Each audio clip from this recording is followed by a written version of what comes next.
Boa tarde, pessoal. Boa tarde a todos. Boa tarde, nossos dirigentes. Boa tarde, supervisores, supervisoras, PCNPs. Boa tarde, diretoras, diretores, vice-diretores, coordenadores pedagógicos. Boa tarde, professoras, professores. Timão, estamos aqui nessa segunda-feira, dando início a mais uma videoconferência, que muitos de vocês já estão acostumados, toda segunda. Essa videoconferência faz parte do projeto Acolhimento Conviva Mais, já é a 12ª conferência, e aqui nós discutimos temas relativos, né, à vida no trabalho, as questões emocionais que todos nós estamos enfrentando nessa conjuntura, e também aqui sai conteúdo que inspira as várias reuniões dos já muitos grupos de conexão solidária, né? Então, obrigado aí pela presença de todos. Nós temos hoje uma convidada especial, também da Unifesp, o Timão da Unifesp tem nos ajudado muito, né? Nesse trabalho. Está aqui conosco hoje a professora Ana Lúcia Horta, né? Falar um pouquinho do currículo dela. Ela tem doutorado em enfermagem pediátrica pela USP, pós-doutorado na PUC de São Paulo, é coordenadora da Unidade de Intervenção à Família e Comunidade da Unifesp, e agregando o Centro de Estudo e Intervenção de Perda e Luto. Esse é um tema que a gente vai dar uma atenção especial hoje, né? Porque em épocas como essa que nós estamos vivendo, não estou falando da época da pandemia, estou falando da época século XXI, de tantas mudanças e de mudanças cada vez mais rápidas, né? Qualquer ser humano, não são só os professores, qualquer ser humano, as crianças, as famílias, todos nós enfrentamos incertezas, dificuldades, desafios, e tudo isso nos afeta. Então, está no nosso tema aqui. A professora também é líder do projeto Natura FAPESP, Programa de Bem-Estar nas Escolas. Olha aí, um tema muito aderente ao nosso trabalho. Chefe do Departamento de Saúde Coletiva da Unifesp. Aqui eu simplifiquei, tá, professora? Era uma lista grande, gente, muita experiência. Professora Ana Horta, muito bem-vinda, muitíssimo obrigado, né, pelo seu tempo aqui conosco. Você vai estar falando aí para um bom grupo de professores, 5, 6 mil professores, da maior rede pública de ensino das Américas, né? Eu acho que você nem sabia disso, a rede pública estadual, nós somos 250 mil profissionais, professores e trabalhadores administrativos, somos 3 milhões e meio de estudantes, 5.100 escolas, como eu disse, a maior rede de educação da América Latina. E o propósito aqui é ouvi-la para a gente levar um conhecimento novo, né? Para a gente ir de encontro àquilo que os nossos professores precisam. E essa atividade está dentro, como eu falei, dentro de um projeto que a gente idealizou lá quando começou a pandemia, começamos logo no início do mês de abril, que nós chamamos de Projeto Acolhimento Conviva Mais. E essas videoconferências fazem parte desse projeto, assim como grupos de conexão solidária, né? Não sei se a Michele te contou, que a Michele fala muito, né? Ela deve ter conversado com você, mas a gente está organizando células de convivência, de conexão solidária. Em cada unidade são grupos de 14, 15 pessoas, 20 às vezes, que uma horinha por semana se reúnem para falar de si, né? Para falar das suas emoções, do que está vivendo bacana, de que dificuldade está vivendo. Não é propriamente para falar de trabalho, para falar de vivência, de experiências, e cada um ajudando o outro no grupo, né? Para a gente ir enfrentando os desafios. Então, professora, o tema que está colocado aqui, que nós usamos, foi lidando com as adversidades do distanciamento social, né? E eu acrescento o seguinte: em tempos como esse, muitas coisas que a gente estava acostumado a fazer, né, perdem sentido, né? Muitas coisas que a gente não estava acostumado a fazer a gente tem que fazer, e aí eu falo de mim próprio, né? Às vezes eu fazia uma videoconferência, como nós estamos fazendo aqui, ou uma reunião à distância. Às vezes, era raro. Agora eu faço o dia inteiro, né? Todos estamos fazendo. Todos os professores estão fazendo isso. E as crianças estão em casa, os professores em casa, com a mediação tecnológica, as aulas estão acontecendo. Aliás, eu tenho dito, porque as pessoas, em geral, falam assim, as escolas pararam. As escolas não pararam, né? Os prédios das escolas que não estão sendo ocupados, de fato, ficaram um mês sem atividade, mas desde o dia 22 de abril nós retomamos, e os professores de um lado, os alunos de outro, com a tecnologia, as escolas estão funcionando sim. Infelizmente, a gente não consegue, com esse modelo novo de escola, atingir a todos. Atingimos bem pouquinho no início, isso vem melhorando, professores de uma forma muito, muito guerreira, estão lá conectando com as famílias para aumentar o engajamento dos meninos, isso vem crescendo, mas assim, é uma realidade nova, né, para o professor, é uma realidade nova para os estudantes, né, porque eles são muito habituados a lidar com a rede social, mas não para estudar. Para estudar é diferente, né? Para estudar exige uma concentração, né, mental. Eles reclamam, inclusive, que cansa mais. Para o professor também é muito diferente. Para professora, você sabe disso, numa aula presencial é tudo mais livre, né? Uma aula aqui, né, a gente tem que se programar bem, se organizar e tal, é diferente. E para as famílias também.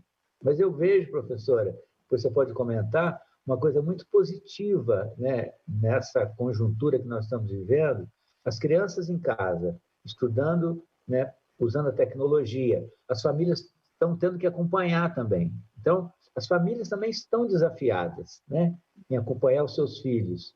E estão vendo com mais clareza como é, digamos, desafiante a vida do professor, né?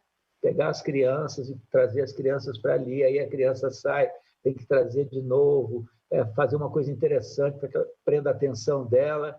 Então, assim, tanto os professores, nós da gestão, né? Estamos vivendo um momento muito desafiante também. Não foi fácil, simples colocar o centro de mídias diferente, mas está aí, está rodando, a tecnologia vai cada vez mais facilitando, vai ficando mais amigável. Mas, enfim, eu digo tudo isso pelo seguinte: tem coisas maravilhosas, mas tem também imensos desafios. E, como eu disse no início, tem coisas que vão ficar para trás. A gente tem que se acostumar com isso, né? Como lidar com essas coisas que vão ficando para trás, ou com as perdas, né? Eu estou falando de coisas do trabalho, mas a pandemia nos traz também perdas pessoais, né? Sabe quantos? Nós já tivemos várias mortes de professores, né? De parentes de professores, enfim. Eu mesmo perdi um tio de 92 anos, enfim, um pouco é a vida como ela é, né? Então, o convite para você estar aqui conosco é para a gente conversar um pouco sobre isso.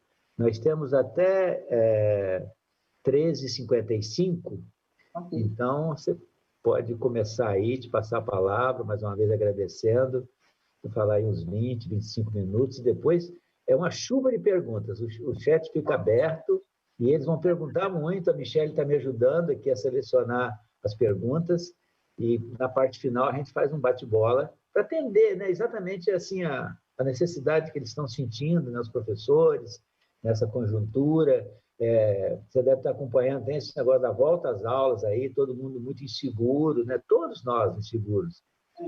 Mas a gente está trabalhando para fazer isso de forma bem ordenada, com segurança, para que não haja mais sofrimento, que a gente volte positivamente falando.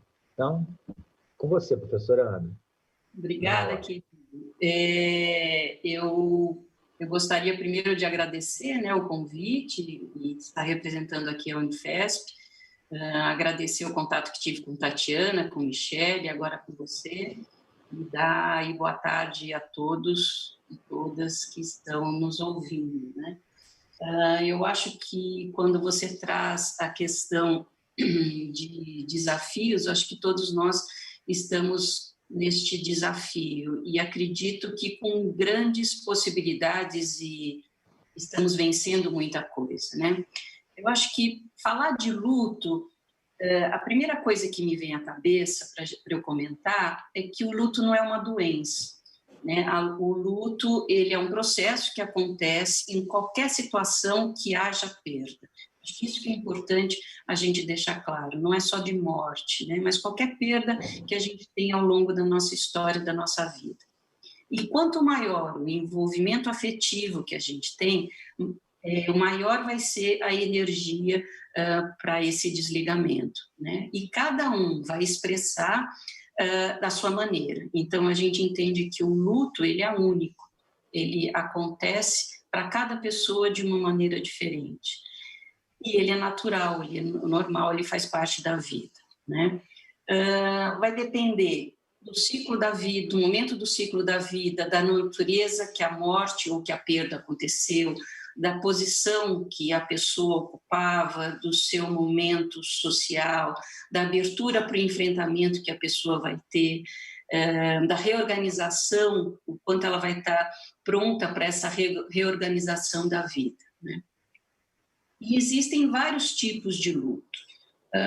A gente tem um luto normal, como esse que eu estou colocando, como um processo, né, que acontece. A gente tem um luto antecipatório, que às vezes em situações de doença, quando a pessoa recebe um diagnóstico, está em cuidados paliativos, né, ela passa por esse processo da morte. E o luto complicado, que quanto maior a intensidade da dor da perda, maior vai ser o processo, né, quando ele não se encerra. Então, o luto complicado é aquele que a gente tem que tratar no sentido de olhar, de acolher, de ajudar a pessoa a não ficar na solidão, olhar para a questão do desconhecido e tornar um maior entendimento, maior conhecimento sobre o que está acontecendo, a questão do medo, que isso também ocorre, para que a gente possa transformar esse medo num enfrentamento.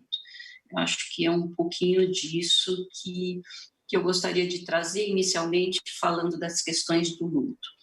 Colocar que morte e luto são situações diferentes, né? Uma autora, Elizabeth Kübler-Ross, ela nos traz um grande conhecimento quando ela vai trabalhar a morte em si. Então, o paciente ainda não morreu, mas ele passa por estágios, como, por exemplo, a negação, a raiva, a barganha, a depressão e a aceitação.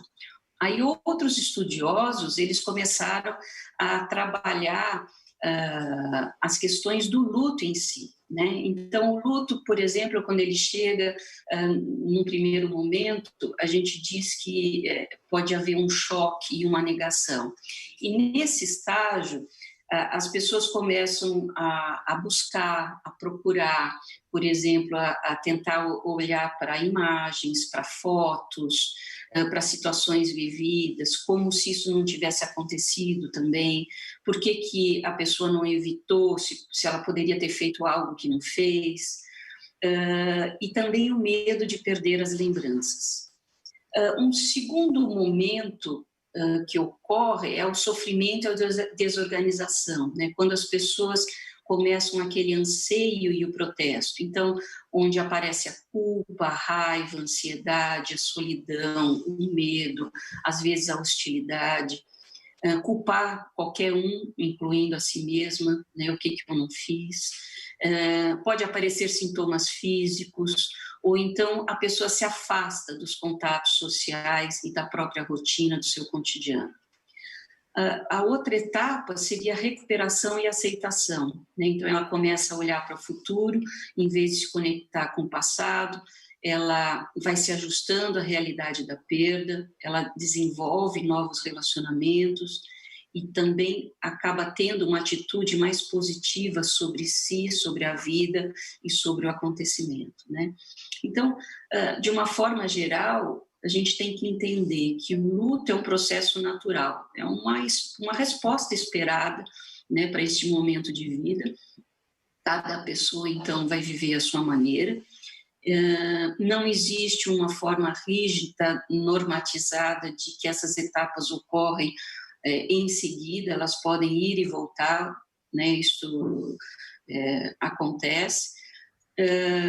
E eu acho que tinha um pouquinho para falar, né, da morte e do luto e do processo natural e quais são os nomes que a gente dá no trabalho com luto. Eu acho que seria um pouco disso.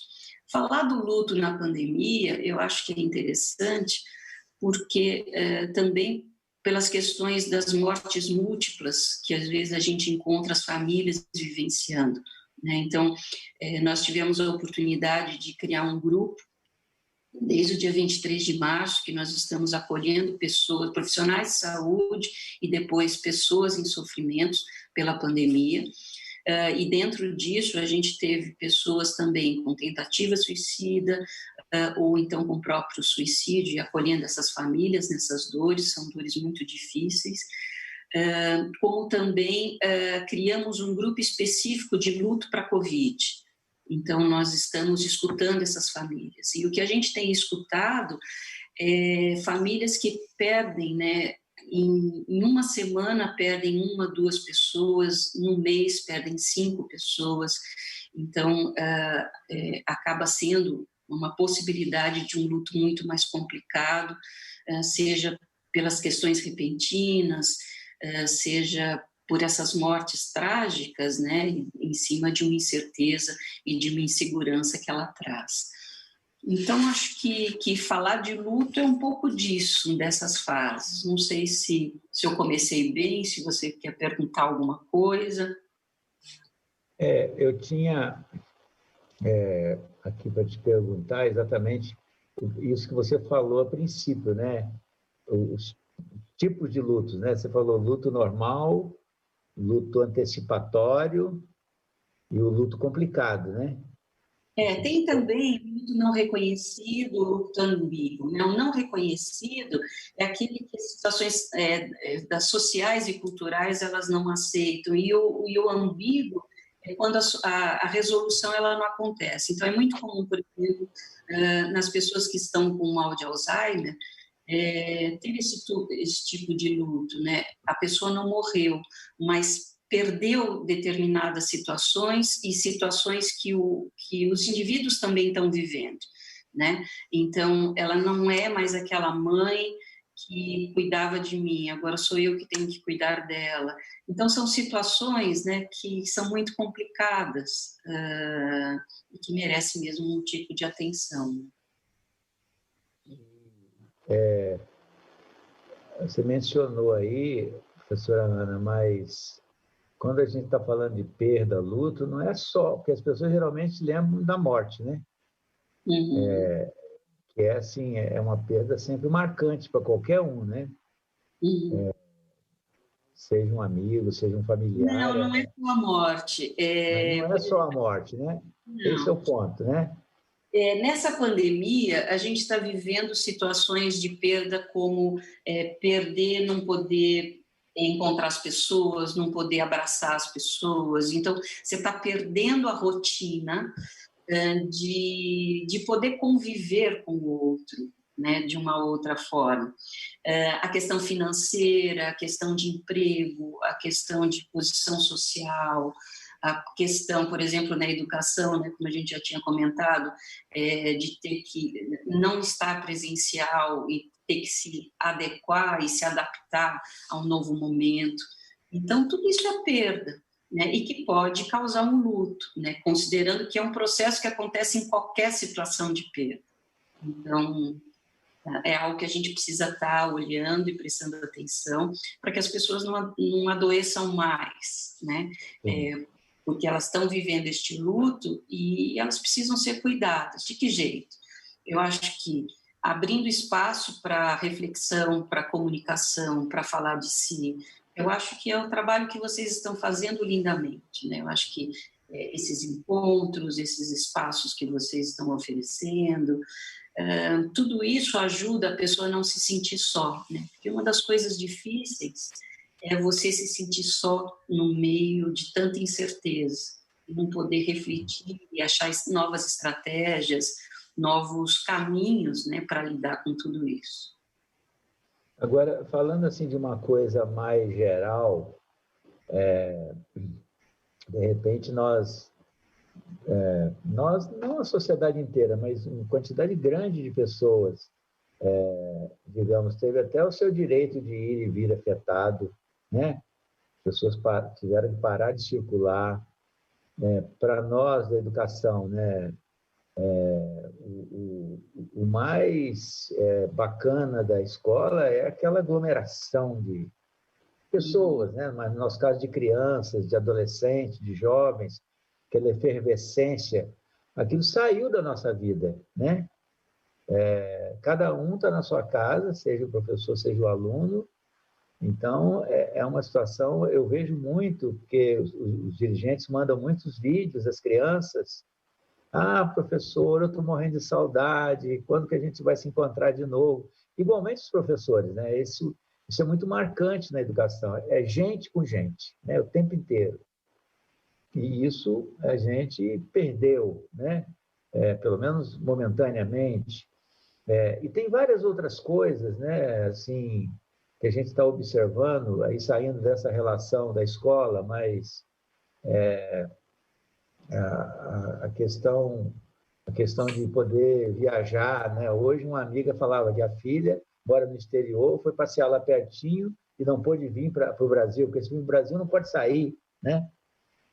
Então, assim, tudo isso é uma modificação grande na vida de todo mundo.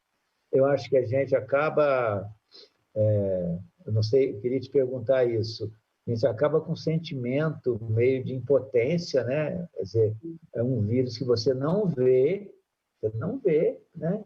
Por isso tem que ter todo cuidado para não se contaminar, e ele pode te acometer, te botar na cama doente, com os mais diversos sintomas, e pode até levar à morte. E ninguém sabe quem que vai ser levado à morte.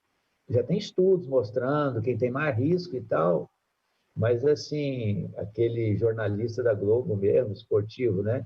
Teve uma trombose na mente por conta do vírus, uma coisa que não é tão frequente, né? Então, assim, a pandemia, na medida que tudo isso acontece, ela deixa o ser humano com um sentimento de maior fragilidade, né? A gente...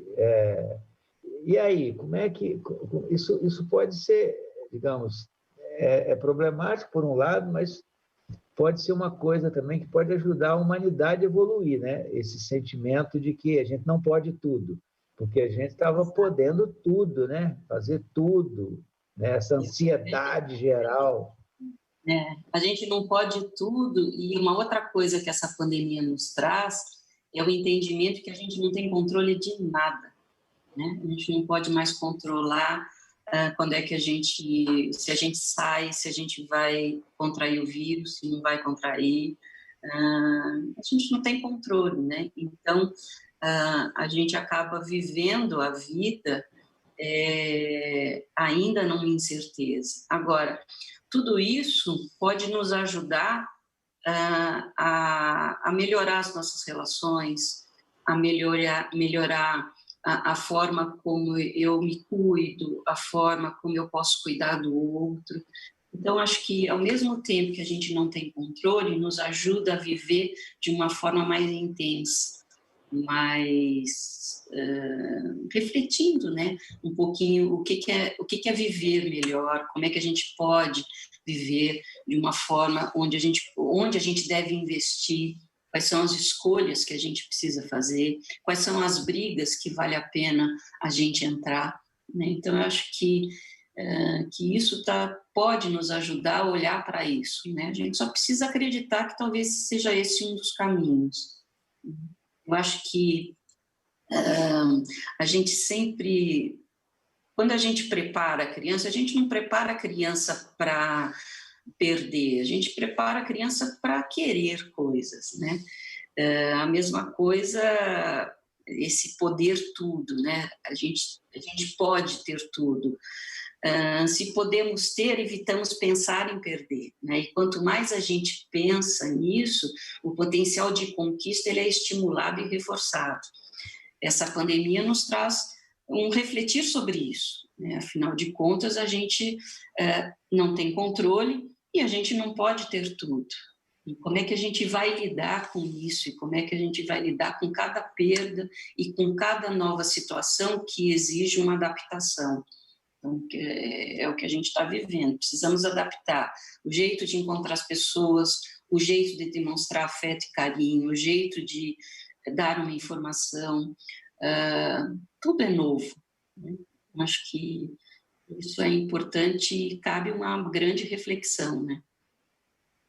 Você acha que, assim, de fato, quando a gente pensa na escola e nas crianças, crescentemente é isso, né? A gente está sempre tentando desafiar as crianças para algo mais e tal, né? Mas tudo na vida precisa ter estímulo, né? É preciso que haja desenvolvimento das pessoas, desenvolvimento no sentido também da sociedade, mas precisa de um contrapeso, né? Precisa de regras, né? Acho que a pandemia traz um pouco isso para nós, né? Com temas que estão devagarzinho entrando na nossa vida.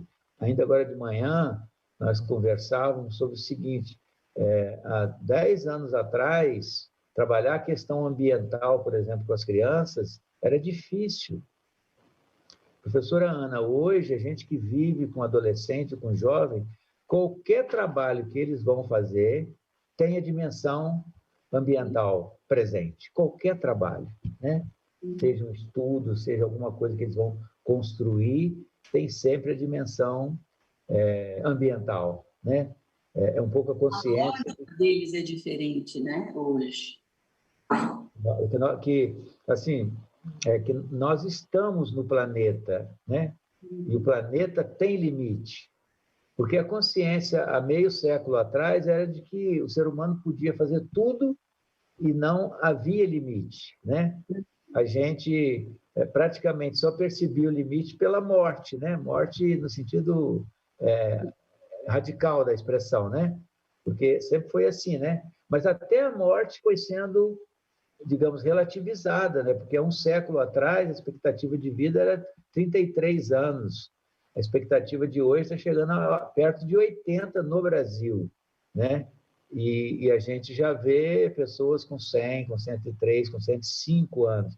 Então, a própria vida, que era o mais finito que nós tínhamos, aí a inteligência humana, né, a criatividade humana está tornando ela muito mais longa. E isso vai deixando a sensação de que o ser humano pode tudo, né? E isso nos leva, né, vinha nos levando a um caminho um tanto quanto, às vezes, obscuro, né? Por exemplo, na questão ambiental de poluição. Aliás, as estatísticas estão mostrando, no planeta inteiro, os níveis de poluição caíram 30%, 40% por conta desse ficar em casa, né? Desse estar em casa, dessa não circulação, de veículos não circulando, de fábricas, etc, etc. Então, professora, essa questão da perda, né? Aí eu quero introduzir aqui uma outra coisa, que é o seguinte, nós, da educação, nosso hábito era receber as crianças na escola, os professores dirigiam para lá, fazer a aula presencial. Aí veio a pandemia de forma abrupta e parou isso. Eu me lembro, e assim, no dia 13 de março, foi tomada a decisão, não pela Secretaria de Educação só, né? A Secretaria junto com o governo, com a Secretaria de Saúde, olha, porque naquela época a palavra de ordem era a primeira coisa, para logo as escolas, porque são muitas pessoas que circulam, né? No estado de São Paulo, são 13,5 milhões de pessoas. 1/3 da população é a população que frequenta a escola como estudante e como profissionais da escola. Aí, superior, todos os níveis. 1/3 da população, né?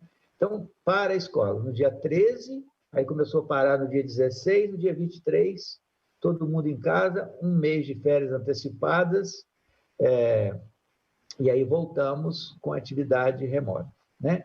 É claro que foi diferente parar, mas o primeiro mês é como se fosse férias, fora de época, né? Mas cada um na sua casa cuidando da sua própria vida. E aí, quando veio a retomada com as aulas presenciais, aí foi um grande desafio, né? Porque as crianças não sabiam, os professores estavam acostumados. Entrou, o sistema caía, não sabia entrar no aplicativo. Então, tudo isso.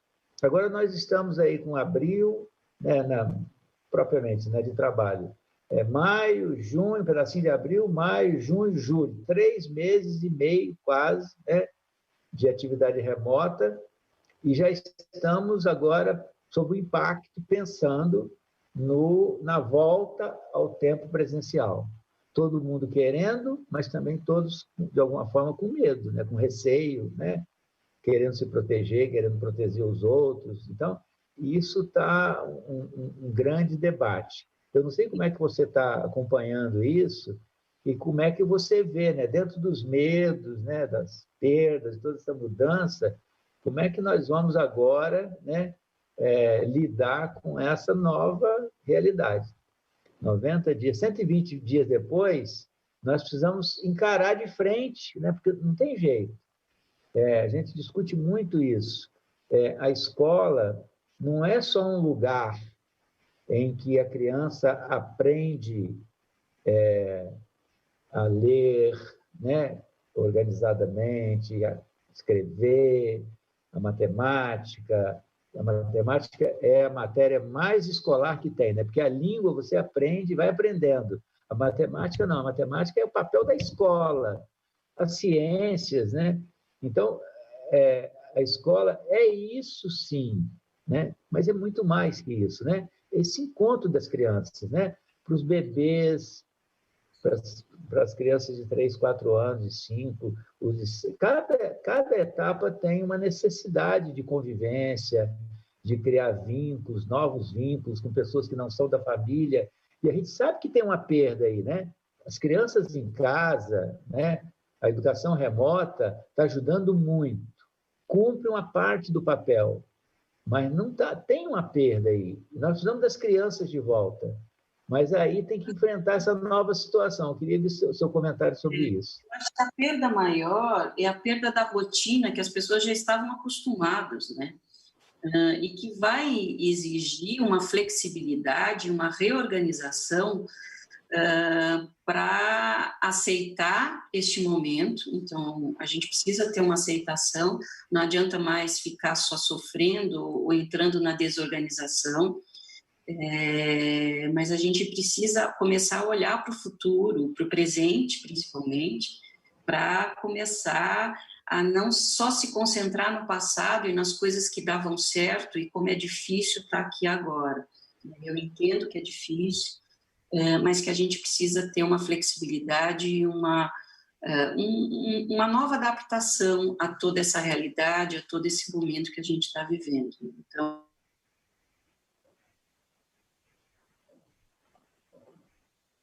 Professora Ana. Professora Ana.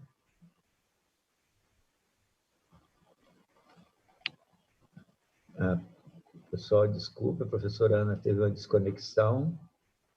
Só um instantinho.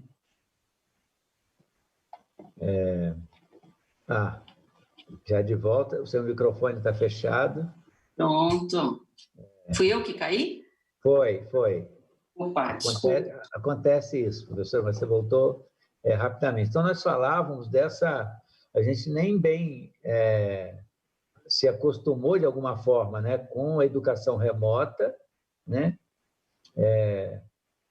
Digamos, estavam conseguindo superar essa questão da distância, né? Cada um criando mais vínculos digitais, cada professor com as suas crianças e vice-versa, e agora já se apresenta, né, uma nova situação que é a volta às aulas. sim. Mas a gente não vai perder a conectividade, porque dentro do desenho que nós estamos construindo para a volta às aulas, que está inicialmente prevista, né, para 8 de setembro, nem temos certeza ainda. É importante dizer isso, sabe, doutora Ana? Não é simples essa decisão, né? Ao mesmo tempo que a gente sabe que as crianças têm perdas, a gente não pode jamais soltar a mãozinha das crianças, a gente tem que, né, em todos os sentidos, inclusive no seu desenvolvimento emocional, no seu desenvolvimento, né, de relações humanas, que é muito importante. Mas também a gente tem que voltar com segurança, com critério.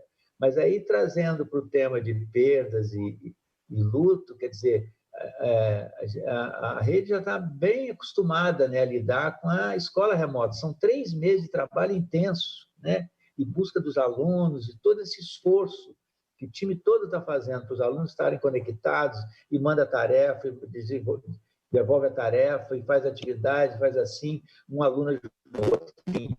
Mas aí, de repente, também eu acho que já começa, quando fala volta às aulas presenciais, parece que vai acabar isso que a gente está vivenciando, né? Mas não vai, né? Não é essa a intenção. A intenção é que até porque o retorno é gradativo, né?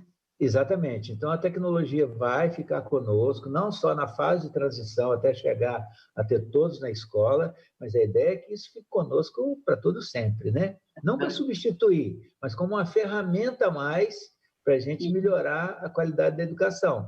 Mas há esse medo, né? Assim, que as pessoas estão enfrentando por conta da pandemia. Mas você falou, nós temos que enfrentar isso, né? Precisa reorganizar esse retorno, aceitar que isso está acontecendo, então não adianta ficar negando, não adianta ter raiva de por que isso aconteceu, o que eu posso fazer de diferente, não adianta botar culpa em ninguém, não adianta botar culpa em chinês, não adianta botar culpa em nada, né? Eu acho que a gente tem que viver, aceitar o que estamos vivendo e nos reorganizarmos, né? E a partir disso ser flexível às mudanças que estão postas. Mudamos, já não somos mais como éramos, não dá para voltar a ser como éramos, né? Coisas boas vieram, coisas ruins vieram e a gente vai ter que fazer, né, do limão à limonada para poder seguir em frente. Eu acho que essa reorganização é necessária, né? E é muito difícil a gente mudar, né? Coisas novas é muito complicado. E a gente precisa perder e aceitar essa perda para poder recomeçar, né? Acho que esse é o grande pulo do gato, que quando a gente entende, a gente para de brigar com a gente e com os outros e começa a se reorganizar, né? E por que tem pessoas que têm tanto, assim, acho que de um modo geral, as pessoas temem contrair, ter a infecção do coronavírus. Acho que isso é humano. Mas Sim. Tem pessoas que têm muito medo, tem pessoas que têm medo mediano, tem pessoas que nem estão aí, né? A gente vê na rua pessoas sem máscara, sem nada, né? Eventualmente nem estão obrigadas, né? Eu vejo, às vezes, pessoas no comércio que elas nem estão comprando, elas estão como se estivessem passeando, estão ali, né? Por que, doutora Ana, que acontece, que é tão diferente assim? Isso é o ser humano, a forma como ele vai adaptando as coisas. E eu acho que quando começou, a gente tinha muito medo, né? E esse medo foi aos poucos diminuindo para algumas pessoas, porque ela foi se adaptando a este novo conviver e viver, né? E é natural que esse medo ocorra. A gente só precisa prestar atenção se esse medo não está gerando muita ansiedade, porque a ansiedade, ela, de um modo bem chulo, né, a gente pode dizer que a ansiedade está ligada ao futuro, ao medo do que pode acontecer. Então, se eu voltar às aulas, eu posso ter medo de pegar a doença, eu posso ter medo de passar para as pessoas, eu posso ter medo, se eu pegar a doença, eu vou morrer. Isso é natural, enquanto incertezas que a gente está vivendo. Então, por isso que a importância, né, do cuidado desses profissionais, né, desses professores, para que eles estejam bem para cuidar, né, das crianças também, né? Se vocês não tivessem fazendo tudo isso que vocês estão fazendo, ia ser muito mais difícil, com certeza. Eu acho assim, inclusive essas videoconferências é um pouco para a gente conversar como nós estamos conversando mesmo, estou monitorando lá, a rede está muito assim impactada com essa ideia da volta, né? Muito, né? Eu costumo dizer, o medo é bom até que ele gere prudência, né? Sim, Mas o medo excessivo ele acaba gerando paralisação, né? exato. Aí não é bom, né? Aí você tem um problema que pode derivar para uma ansiedade, né, total de querer passar por aquilo.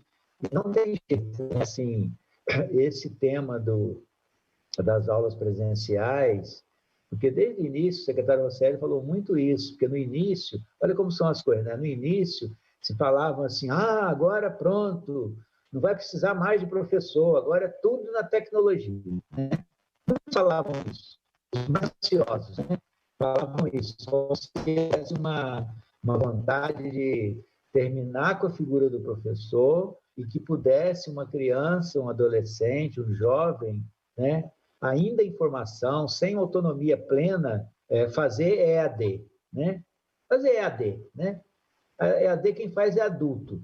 A nossa, doutora Ana, a gente nem menciona EAD, a gente fala educação remota, ou Sim, educação EMT, educação mediada por tecnologia, porque tem o estudante de um lado e tem o professor de outro, seja o sim. professor no estúdio, seja o professor dentro do centro de mídias com a sua turma. Isso no início não existia, isso é fantástico. Porque dentro do centro de Uhum. mídias eu posso ter um professor de geografia, dando aula de geografia para a sexta série A, né? E essa sexta série A, esses 35 alunos vão estar agrupados dentro do centro de mídias e a professora deles, aquela lá da escola, vai estar junto com eles, podendo transmitir para eles, inclusive, vídeo, para a Sim, turma que está dentro do centro de mídias. Então, isso, quando a gente começou, muitos falavam isso, agora não vai ter mais professor, né? E o secretário Rosselli sempre dizia, e eu também, não, né? Na educação básica não existe hipótese de substituição do professor. O que a gente pensa que a escola precisa fazer, sim, é incorporar a tecnologia até para ajudar, facilitar o trabalho do professor. Mas isso a gente superou, tanto que os professores pegaram com garra, se superaram, né?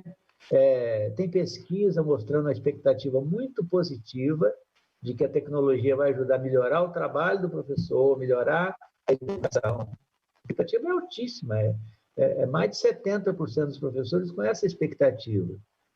E agora, quer dizer, nós estamos precisando de ter as crianças de volta, planejando essa volta, e aí vem outra coisa. Não, mas aí tem a pandemia, pode ser uma complicação para todo mundo, né? E geralmente essas vozes que mais falam são as vozes, mais ansiosas, com as pessoas com mais medo. Então, tudo isso passa a fazer parte do nosso dia a dia. Mas eu acho que você deu uma dica aí, né? Eu acho que a gente precisa, cada mente precisa olhar para frente, pensar nas crianças, né? Na necessidade que a criança tem, e a gente está para atender da melhor forma possível, com toda a segurança e necessidade que as crianças têm. Mas sem também desqualificar a dor que o outro está sentindo, né? O sofrimento, a tristeza, eu acho que a gente também precisa cuidar desses professores no sentido de poder ouvi-los e entender qual é a dificuldade, o que é que está acontecendo, né? Permitir a eles momentos de reflexão, momentos de conversas para achar estratégias para enfrentar tudo isso que tem que ser enfrentado, né? Porque é realmente é um desafio que envolve todo mundo, não são só as crianças, os professores, são vocês, dirigentes, somos nós depois que talvez teremos que cuidar das ansiedades das pessoas, enfim, eu acho que todos nós estamos envolvidos, né? Não sei se a gente pode dizer que está no mesmo barco, mas estamos na mesma tempestade. Agora, a gente precisa achar estratégias, né? Porque a gente precisa viver. Como é que a gente pode viver bem? Né? Acho que esse é o ponto. Qual é a escolha que a gente precisa fazer para conviver com isso, né? Você falou uma coisa anteriormente, agora de alguma forma você volta a ela. Você falou o seguinte: não tem um culpado, né? Uhum. Não tem um culpado. Nós vivemos uma mudança, né? Ainda que tenham muitas pessoas que minimizem, né? Chame disso, chame daquilo, para diminuir, mas o fato, assim, o que nós estamos vendo, assistindo, vivenciando, é uma situação que atinge a humanidade inteira, né? Sim. 185 países, acho que teve um ou dois, né? Mas até esse um ou dois que diz que não teve nenhum caso de Covid, as pessoas desconfiam que não seja verdade, né? Uhum. Que está sendo escondido, que pode, né? Também países pequenos e tal. Então, todos os países foram afetados, né? Não tem um culpado, porque às vezes, quando a volta às aulas fica como culpa do governo, ou culpa de não sei quem, e eu acho que você disse que por aí a gente não resolve o problema, né? Que a gente tem que, enfim... É que a vida não pode parar, né, Haroldo? A gente tem que continuar e tentar ver como é que a gente continua, né? E quais são os cuidados que precisam ser tomados.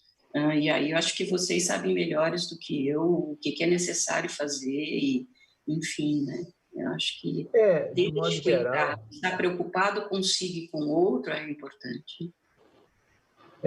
talvez uma dica boa é isso que você falou, né? Que a gente tem que pensar na gente, sim, mas quando a gente pensa nos outros, aí a gente se agiganta, né? Aí você fica maior, né? E aí, para nós, Ana, da educação, você é professora também, você sabe disso, né? Embora que você já trabalhe com gente grande, mas a gente que trabalha com criança, com adolescente, a grande motivação são eles, né? Então, quando a gente pensa neles, por isso que eu gosto muito de falar isso, né? A escola não é só para desenvolvimento cognitivo. A escola é um ambiente de socialização das crianças, né?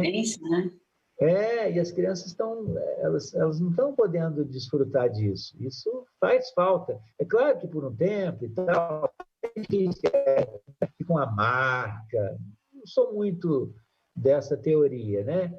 Mas há uma dificuldade, por isso a gente precisa voltar. Não é uma mera questão de governo ou de Estado de que tem que voltar. É pensando nas crianças.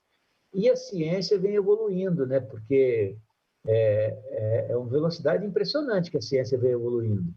Porque eu me lembro que lá no início se falava muito... Porque a escola é um ponto de aglomeração, uma criança vai contaminar todas e elas vão todas levar para suas casas e aí seria o caos, né? As pesquisas estão mostrando, a gente até trouxe um médico pediatra aqui na semana passada para tratar disso. As pesquisas, claro que é tudo ainda muito incerto, né? Porque mesmo a pesquisa é uma evolução. Cada vez mais profissionais, gente séria, está falando isso, que a criança, ela não, assim, o poder dela recepcionar o vírus é bem menor do que nos adultos, ela também não é um grande transmissor, o que é um dado interessante, porque nos diz o seguinte, não que não tenha risco, claro, onde tem gente, né, tem risco, mas as crianças não são de alto risco, né? As crianças não são de alto risco de transmissão. Então, esse é um elemento.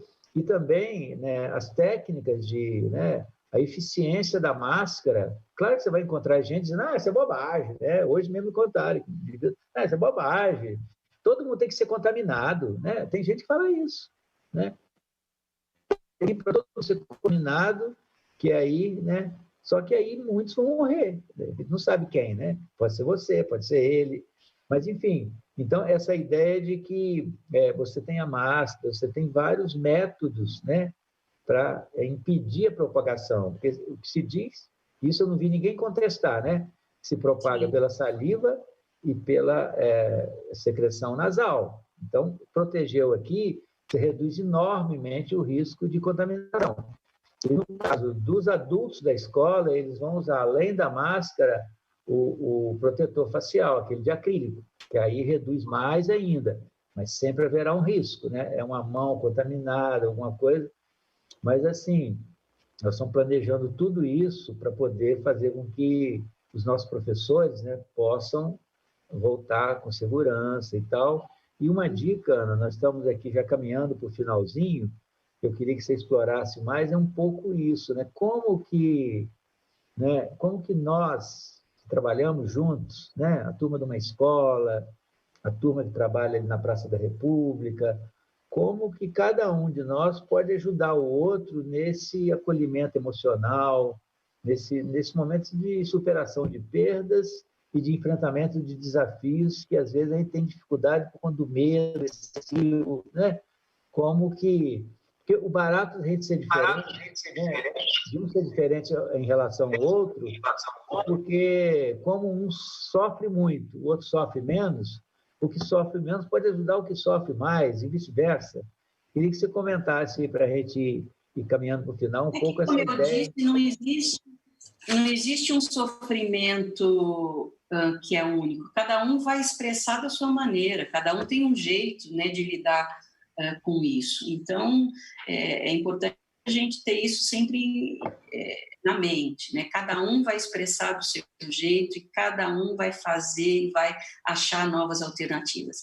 A questão mais importante é ter espaço de acolhimento, né? E dentro desse espaço de acolhimento, incentivar a escuta para ouvir aquilo que o outro tem para dizer. Geralmente, eu costumo dizer, né, que as pessoas elas não buscam conselho, elas buscam identificar se aquilo que elas estão pensando é algo que tem a ver com o que o outro também vai dizer, porque vai apoiar aquilo que você está pensando, né? Geralmente, quando a gente pede o conselho, a gente não faz aquilo que o outro fala para a gente fazer. A gente faz exatamente aquilo que a gente acredita que tem que ser feito. Sim. Então, a gente está procurando cúmplices, né? Então, acho que o mais importante é a gente poder aprimorar a nossa escuta, aprimorar o nosso jeito de poder estar com o outro, e entender, né, o que é o sofrimento e ajudá-los a buscar estratégias para enfrentar. Então, se você está com medo disso, o que você pode fazer, o que nós podemos fazer juntos para enfrentar esse medo, essa dificuldade que você está vivendo? Eu acho que seria mais ou menos isso, né, que passa pela comunicação. Tá bom, entender Ana, se aquilo que eu estou dizendo é aquilo que o outro está escutando do que eu estou dizendo. Aliás, isso é um problema desse tempo nosso também, né? As pessoas não ouvem o outro, né? Elas falam o tempo inteiro delas, o que elas acham, mas têm dificuldade de ouvir o outro, né? Então fica aí você deixa aí eu acho que 2 boas lições para a gente, né? E eu acho também, né, Haroldo, que a pessoa precisa abrir espaços para falar da pandemia, para falar dos medos, né? As crianças precisam colocar para fora. E é incrível como elas nos ensinam e nos ajudam a seguir em frente, né? Porque elas têm estratégias ótimas, eles são muito observadores e eles nos ensinam, a gente fica muito no teórico e eles vão para a prática, né? Então, acho que é abrir espaço para isso, poder conversar sobre isso. Você está dizendo que o reencontro na escola presencial as crianças poderão ajudar muitos professores também, né? Sim, eu acredito que sim. Na superação. Mas, Ana, olha, te agradecer muito, nós estamos chegando aqui no nosso limite de tempo, e eu acho que você deixa 2 coisas que eu acho muito valiosas, né? Aliás, 3, né? Essa última que você falou. Primeiro, essa ideia de que, claro que tem desafios, tem dificuldades, tem medos, né? Tem perdas, é a vida como ela é hoje. E todos nós estamos afetados, mas nós podemos nos ajudar, né? Essa é uma coisa muito importante, né? Todos nós podemos ser um pouco, digamos assim, psicólogos do nosso, né? daqueles com as quais a gente convive, seja os de casa, seja os da escola, seja os colegas de trabalho, seja as crianças. Então, muito importante isso. E a gente, né, os professores deram mostra de como eles conseguem superar, né? Que é isso também, né? Às vezes a gente não foca na força que a gente tem, né? E se a gente olhar como é que nós começamos essa experiência de educação remota, nossa, Ana, era outra, né? Era um grande nevoeiro. E os professores deram conta, né? Tem coisas extraordinárias que eles estão fazendo. Já imaginou o professor todo fantasiado e tal, para fazer uma coisa interessante para as crianças? Sabe, assim, coisas, né? Como é que os professores... A criatividade, né? Muito boa. Usando a tecnologia, entendeu? Então, assim, eu acho que sua fala deixa para nós aí essas reflexões, né? Nem tudo são perdas, né? A vida é de perdas e ganhos. A gente tem que saber lidar com os dois, né? Com as duas dimensões. Não querer só ganhos e nem ficar só focado nas perdas. Tem que equilibrar essas coisas, que é isso que dá um sentido sempre renovado para a vida, né?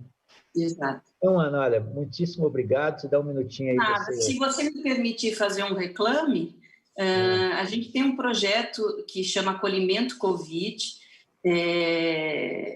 para pessoas que estão, né, vivenciando essa situação, né, da pandemia, qualquer dor, qualquer sofrimento, são atendimentos pontuais, gratuitos, é só mandar o telefone e escrever para o acolhimentocovid@gmail.com. Ela todos os nossos serviços, tá bom? São todos gratuitos. Muito obrigado pela presença aqui, por esse papo bacana. Queria agradecer também. Nós tivemos aí 4.000 pessoas conectadas conosco. Agradecer a todos que estavam aí conectados e esperar que essa nossa conversa aqui, eu fui vendo que perguntas nós tínhamos lá eu fui trazendo aí para o nosso papo. Espero que, né, todos se ajudem, né, com essa nossa conversa aqui. Muito obrigado, Ana. Muito obrigada a você. Obrigada pela oportunidade. Boa semana. Para você também. Tchau, até. Tchau.